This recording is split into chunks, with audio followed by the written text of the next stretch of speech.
अस्सलाम वालेकुम दोस्तों, आज मैंने डॉक्टर इरफान कैसर साहब के पेज पे एक पोस्ट देखी और जब मैंने उसकी रिसर्च की तो मुझे उसके बारे में कोई इन्फॉर्मेशन नहीं मिली।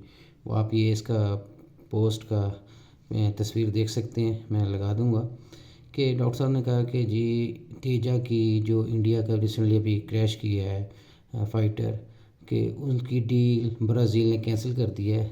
एज़ सच कोई अथेंटिक इन्फॉर्मेशन कोई भी नहीं अवेलेबल। ये भी एक बार्टर सिस्टम के तहत इंडिया और ब्राज़ील की एक डील हो रही थी और अब ये डील फाइनलाइज नहीं हुई क्योंकि तेजा के बेसिकली जो इंजन है वो अमेरिका देता है और अभी तक इंडियन एयरफोर्स को अपने मतलूबा क्या कहते हैं फ़ाइटर नहीं मिल सके। तो अभी तक इंजन का रोल है तो उन्होंने ब्राज़ील से अभी तक डील फाइनलाइज़ नहीं की। बार्टर सिस्टम के तहत ये डील हो रही थी कि जिसमें ब्राज़ील ने कुछ मिसाइल देने थे और इंडिया ने उनको ये फ़ाइटर्स वगैरह भी देने हैं। ये भी कंफर्मेशन नहीं है कि डील फाइनलाइज़ हुई है।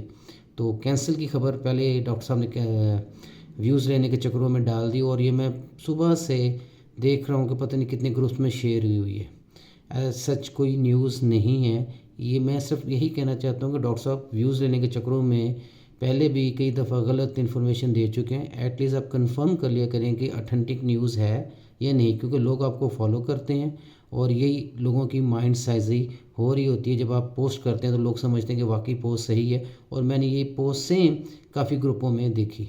तो डॉक्टर साहब से मेरी रिक्वेस्ट है, डॉक्टर साहब पहले ये न्यूज़ शेयर करने से पहले उसकी रिसर्च ज़रूर कर लिया करें कि आया वो न्यूज़ ऑथेंटिक है या नहीं। दुआओं में इजाज़त चाहूँगा। अल्लाह निगहबान।